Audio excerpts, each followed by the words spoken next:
عربی پنجم یا مشکات میں تھا، تو اتفاق سے مجھے دوپہر میں قیلولہ کی عادت نہیں تھی، لیکن میں کتاب پڑھتے پڑھتے میری آنکھ لگ گئی، سو گیا۔ میں نے خواب میں دیکھا کہ مکہ مکرمہ کے باہر کھڑا ہوں۔ دوسرے دن پھر اسی ٹائم پہ پھر نیند لگ گئی، پھر خواب آیا تو دیکھا رسول اللہ صلی اللہ علیہ وسلم کو۔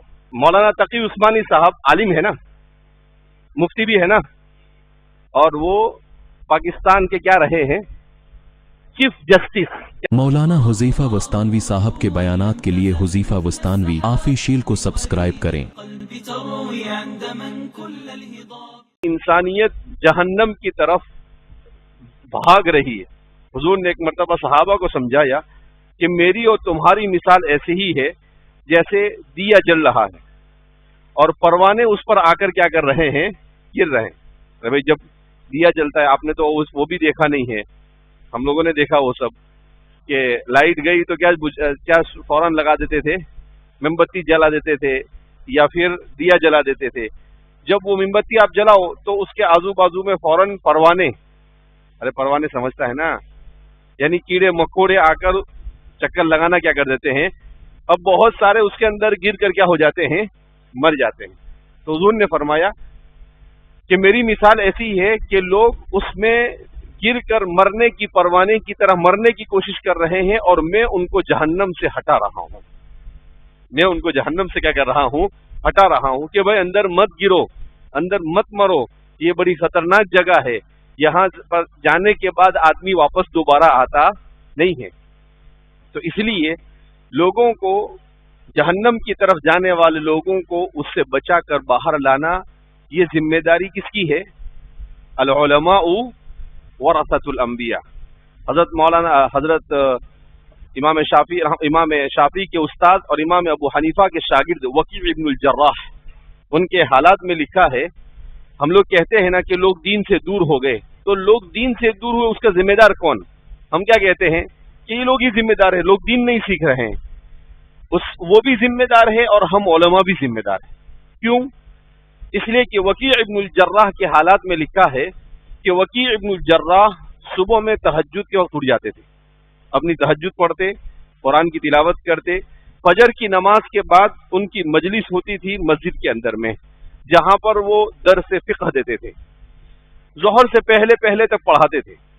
جب لوگ کھانے کے لیے چلے جاتے تھے تو وکیع ابن الجراح اپنی مسجد سے اٹھتے اور اٹھنے کے بعد کھیتوں میں چلے جاتے، یذهبوا الى المزارع عند الفلاحین، کہاں چلے جاتے؟ کھیتوں میں۔ اور وہ کسان لوگ دھوپ کی وجہ سے اپنے کھیت کا کام کر کر درختوں کے نیچے بیٹھے ہوئے ہوتے، تو ان کو جمع کرتے اور ان کو جمع کر کر ان کو دین سکھاتے۔ ان کو کیا سکھاتے؟ دین سکھاتے۔ جب وہ لوگ ان کو دین سکھا کر فارغ ہوتے، وہاں تک کہ آپ ظہر کی نماز کے لیے آتے، تو راستے میں اس زمانے میں پانی کی تکلیف ہوتی تھی، بورنگ وغیرہ ہوتا نہیں تھا، تو سقایا ہوتے تھے، جو پانی کیا کرتے تھے، تھیلے میں لے کر گھومتے تھے، اور جس کو پانی چاہیے پیسے سے پانی کیا کرتے تھے، اس کو بیچتے تھے۔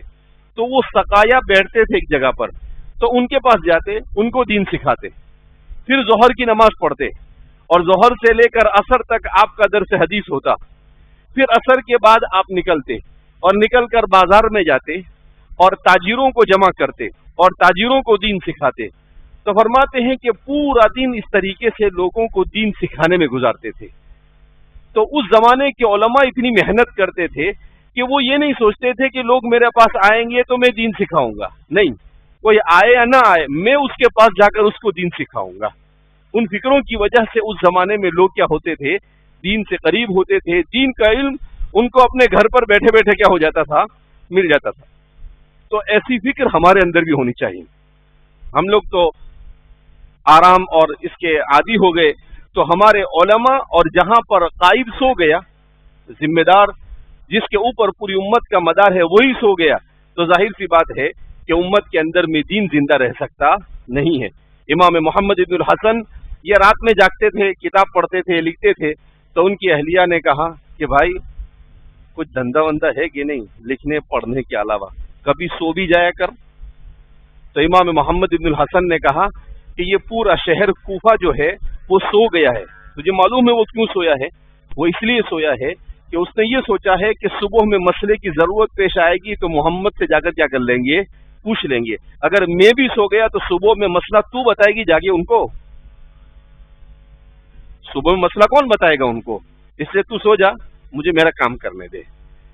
تو اس طریقے سے جب علماء کے اندر میں فکر زندہ ہوتی ہے، درد پیدا ہوتا ہے، تب جا کر اللہ رب العزت معاشرے کے اندر میں دین کو کیا کرتے ہیں، زندہ کرتے ہیں.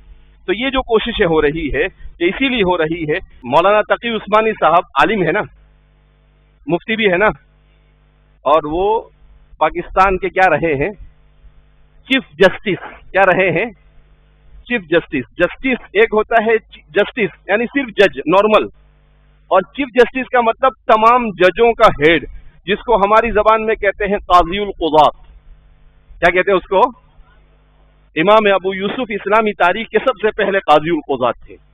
تو اس لیے یہ آپ کو ذہن سازی کرنا ضروری ہے تاکہ آپ کو سمجھ میں آئے کہ ہم کیا کرنا چاہتے ہیں اور آپ اس میں سیٹ ہو کر کیسے آگے بڑھ سکتے ہیں. تو یہ سمجھانا اصل مقصود ہے. تو اس لیے دیکھو، انسان کو کسی بھی اچھی تحریک سے جڑ جانا یہ انسان کی کامیابی کی علامت ہے. میں نے اپنے طالب علمی کے زمانے میں ایک خواب دیکھا، وہ میں بتاتا نہیں ہوں، لیکن میں آپ کو صرف اس لیے بتا رہا ہوں کہ ہو سکتا ہے اس خواب کی تعبیر میں آپ لوگ بھی ہمارے ساتھ شریک ہوں. مجھے خواب نہیں آتے، سالوں میں ایک آدھ خواب آ گیا تو آ گیا. سر بول رہے سونے والے کو خواب آتے.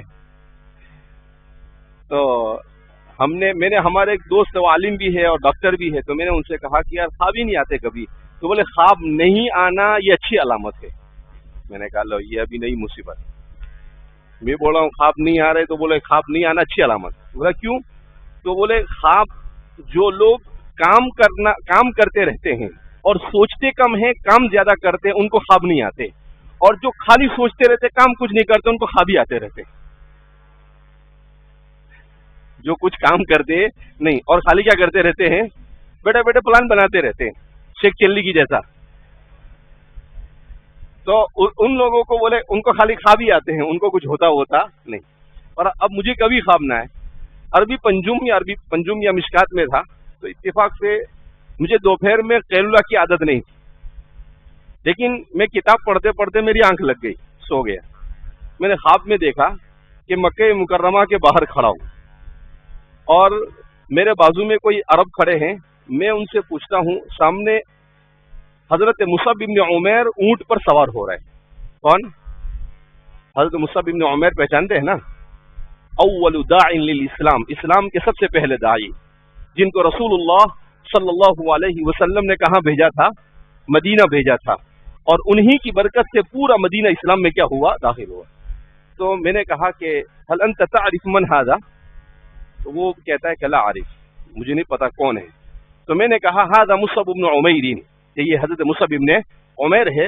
يذهب الى المدینہ لكي يدعو الناس الى الاسلام، یہ مدینہ جا رہے ہیں تاکہ لوگوں کو اسلام کی طرف کیا کرے؟ دعوت دے. بس اتنا ہی خواب. اور اذان ہوئی ظہر کی اور میں اٹھ گیا. ابھی اس وقت اتنی عمر نہیں تھی، 17-18 سال کی عمر رہی ہوگی چاروں پنجم میں. تو پہلی بار خواب آیا تھا، میں نے آیا ہوگا، ہو گیا، ختم ہو گئی بات. دوسرے دن پھر اسی ٹائم پہ پھر نیند لگ گئی. پھر خواب آیا تو دیکھا رسول اللہ صلی اللہ علیہ وسلم کو. تو میں نے آپ صلی اللہ علیہ وسلم کو دیکھا، تو جیسے ہی دیکھا تو میں آپ کی طرف بڑھا، تو آپ صلی اللہ علیہ وسلم نے مجھے بلایا. میں گیا، مجھے کہا سامنے وہ گھر ہے وہاں جاؤ. تو میں دوڑتا ہوا گیا اور میں نے اس کو کھٹکھٹایا اور میں نے کہا کون ہے اندر؟ باہر آ جا. تو اندر سے ایک عورت باہر آئی. آپ صلی اللہ علیہ وسلم کے پاس اس کو لے کر آیا اور پھر کچھ گفتگو ہوئی اور میری آنکھ کھل گئی. تو میں شیخ صاحب کے پاس گیا. میں نے کہا کہ حضرت کل بھی حضرت مصعب بن عمیر کو دیکھا اور آج رسول اللہ صلی اللہ علیہ وسلم کو خواب میں دیکھا. اچھا وہ برکت تھی درود کی کہ اس زمانے میں طالب علمی کے اس زمانے میں میں کثرت سے قرآن پڑھتا تھا. روزانہ 7-8 پارے پڑھنے کا معمول تھا اور تقریباً 5 سے 10 ہزار مرتبہ درود پڑھتا تھا. تو اس کی برکت تھی وہ. تو اب انہوں نے جیسے ہی میں نے خواب بتلایا تو شیخ صاحب نے کہا کہ بھئی آپ کے دونوں خواب بہت اچھے ہیں. آپ کا پہلا خواب ہے اس کا مطلب یہ ہے کہ جیسے حضرت مصعب ابن عمیر نے مدینہ میں محنت کی اور مدینہ کے لوگوں کو ان کے مزاج کو سمجھ کر دین سمجھایا اور وہ اسلام کے قریب آیا اور اسلام میں داخل ہوئے، اللہ بھی آپ سے اس زمانے کے حالات کے اعتبار سے ایسا کام لے گا کہ لوگوں کو آپ دین سے قریب کرنے میں اور دین کے داخل کرنے میں آپ کا بڑا رول ہوگا۔ میں نے کہا الحمدللہ۔ میں نے کہا دوسرے خواب کا کیا مطلب ہے؟ کہا دوسرے خواب کا مطلب یہ ہے کہ آپ صلی اللہ علیہ وسلم کی توجہ آپ پر ہے، آپ کو بھیجا تو حضور کیوں آئے تھے دنیا میں؟ لوگوں کو ہدایت کی طرف بلانے کے لیے، تو آپ کو بھیجا، اس کا مطلب یہ ہے کہ آپ کو باطل کا مقابلہ کرنے کے لیے بھیجا، اور وہ جو عورت گھر سے نکلی وہ عورت نہیں ہے، وہ باطل ہے۔ کتنا اچھا سمجھا ہے انہوں نے۔ میں نے کہا باطل کا کیا مطلب؟ کہا وہ جو عورت ہے وہ باطل اس لیے کہ باطل کمزور ہوتا ہے اور مرد کے مقابلے میں عورت کیا ہوتی ہے؟ کمزور ہوتی ہے۔ آپ نے اس کو اس کے گھر سے باہر نکالا، اس کا مطلب یہ ہے کہ اللہ آپ سے ایسا کام لے گا کہ آپ باطل کو باہر نکال کر لوگوں کو بتائیں گے کہ یہ باطل ہے، اس سے بچ کے رہنا، یہ باطل ہے، اس سے کیا کرنا؟ بچ کے رہنا۔ اللہ کا کرنا ایسا ہوا کہ جیسے جیسے دن گزرتے جا رہے ہیں ویسے ویسے سمجھ میں آ رہا ہے کہ اللہ رب العزت کچھ کام لینا چاہتا ہے، اسی لیے اس طرح کی زمانے کے حالات کو دیکھ کر اسلام کے دائرے میں رہتے ہوئے پورے طور پر لوگوں کو اللہ کے دین سے قریب کرنے کی کوشش کر رہے ہیں۔ تو ہو سکتا ہے وہ خواب کی تعبیر میں آپ بھی ہمارے ساتھ کیا ہو جائے؟ شریک ہو جائے، اور ہم سب مل کر پوری دنیا میں انقلاب خیر برپا کرنے میں کامیاب ہو جائے انشاءاللہ۔ تو اس لیے میرا کوئی ارادہ نہیں تھا یہاں کھڑا ہوا وہاں تک یہ کہنے کا، لیکن پتہ نہیں کہاں سے میری زبان پر آیا اور میں نے کیا کر دیا، کہہ دیا صرف آپ کی حوصلہ افزائی کے لیے۔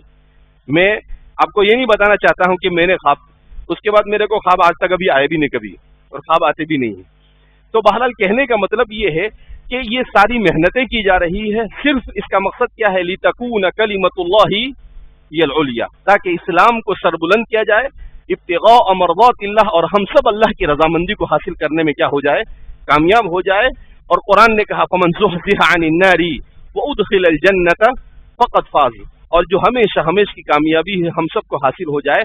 لہذا آپ کے لیے جو بھی نظام بنایا جا رہا ہے، اس نظام میں آپ اپنے آپ کو سیٹ کرنے کی کوشش کیجئے، آپ محنت کیجئے، جد و جہد کیجئے۔ اللہ کی ذات سے امید ہے کہ اللہ رب العزت ہم سب کو اپنے دین کی سربلندی کے لیے قبول فرمائے گا، اور اللہ ہم سب سے راضی ہو جائے ایسے اعمال کی ہم سب کو توفیق مرحمت فرمائے گا۔